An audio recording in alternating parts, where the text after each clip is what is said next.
Railway స్టేషన్లలో రద్దీ కారణంగా ప్రమాదాలు చోటు చేసుకుంటుండటంపై భారతీయ రైల్వే శాఖ దృష్టి సారించింది. రైల్వే స్టేషన్లలో రద్దీని కట్టడి చేసేందుకు సంచలన నిర్ణయం తీసుకుంది. ఇకపై కన్ఫర్మ్ టికెట్ ఉన్న ప్రయాణికులను మాత్రమే ప్లాట్ఫామ్ పైకి అనుమతించాలని నిర్ణయించింది. ఈ నిర్ణయాన్ని మొట్టమొదటగా దేశంలోని 60 అతిపెద్ద రైల్వే స్టేషన్లలో అమలు చేసేందుకు సిద్ధమైంది. రైల్వే స్టేషన్లలో ప్రయాణికుల రద్దీని తగ్గించడంతో పాటు వారి భద్రత కోసమే ఈ నిర్ణయం తీసుకున్నట్లు తెలుస్తోంది. ఇందులో ఢిల్లీ, ముంబై, కోల్కతా సహా దేశంలోని పలు ముఖ్యమైన స్టేషన్లున్నాయి. అయితే పండుగలు, సెలవుల సమయంలో ప్రయాణికులను సాగనంపడానికి, తీసుకువెళ్లడానికి చాలా మంది రైల్వే స్టేషన్లకు వస్తూ ఉంటారు. దీనివల్ల రైల్వే స్టేషన్లలో ప్రయాణికులతో పాటు వారి బంధువులతో తీవ్ర రద్దీ నెలకొంటోంది. ఈ రద్దీని తగ్గించడానికే రైల్వే శాఖ ఈ నిర్ణయం తీసుకున్నట్లు సమాచారం. తాజాగా తీసుకున్న నిర్ణయం వల్ల అలాంటి అనవసర రద్దీ తగ్గనుంది. తాజా నిబంధనల ప్రకారం ప్రయాణికుల బంధువులు టికెట్ కన్ఫర్మ్ కాని వారిని రైల్వే స్టేషన్లోకి అనుమతించేది లేదని రైల్వే శాఖ తేల్చి చెప్పింది.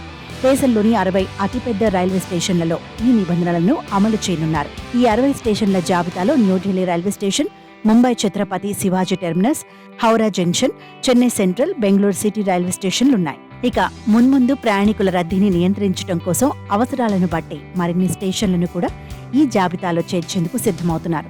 అయితే ఈ 60 స్టేషన్లలోకి వచ్చే ప్రయాణికులు ముందస్తుగా టికెట్లు బుక్ చేసుకోవాలని రైల్వే అధికారులు సూచించారు. ప్రయాణికులు రైల్వే స్టేషన్కు వచ్చే సమయంలోనే టికెట్ కన్ఫర్మ్ అయినట్లు చెక్ చేసుకోవాలని తెలిపారు. ఈ కొత్త విధానం రైల్వే స్టేషన్లలో ప్లాట్ఫామ్లపై ప్రయాణికుల రద్దీని తగ్గించడమే లక్ష్యంగా రైల్వే శాఖ ఈ కీలక నిర్ణయం తీసుకుంది. రైల్వే శాఖ ఉన్నతాధికారులతో రైల్వే శాఖ మంత్రి అశ్విని వైష్ణవ్ సమావేశం నిర్వహించిన తర్వాత ఈ 60 రైల్వే స్టేషన్ల పరిసరాల్లో కెమెరాలు కూడా ఏర్పాటు చేయనున్నారు. ఇక పెద్ద రైల్వే స్టేషన్లలో వార్ రూమ్లను కూడా ఏర్పాటు చేయనున్నట్లు రైల్వే అధికారులు వెల్లడించారు. రైల్వే స్టేషన్లలో ప్రయాణికులు రద్దీగా ఉన్న సమయంలో అధికారులు సమన్వయం చేసుకోవడానికి ఈ వార్ రూమ్లు ఉపయోగపడనున్నాయి. మరోవైపు సర్వీస్ స్టాఫ్ ని సులభంగా గుర్తించేందుకు రైల్వే సిబ్బందికి కొత్త యూనిఫామ్ను కూడా రైల్వే శాఖ అందించనున్నట్లు సమాచారం. ఈ విధానంతో రైల్వే స్టేషన్లలో రద్దీ కారణంగా జరిగే ప్రమాదాలను తగ్గించవచ్చని రైల్వే అధికారులు అంటున్నారు.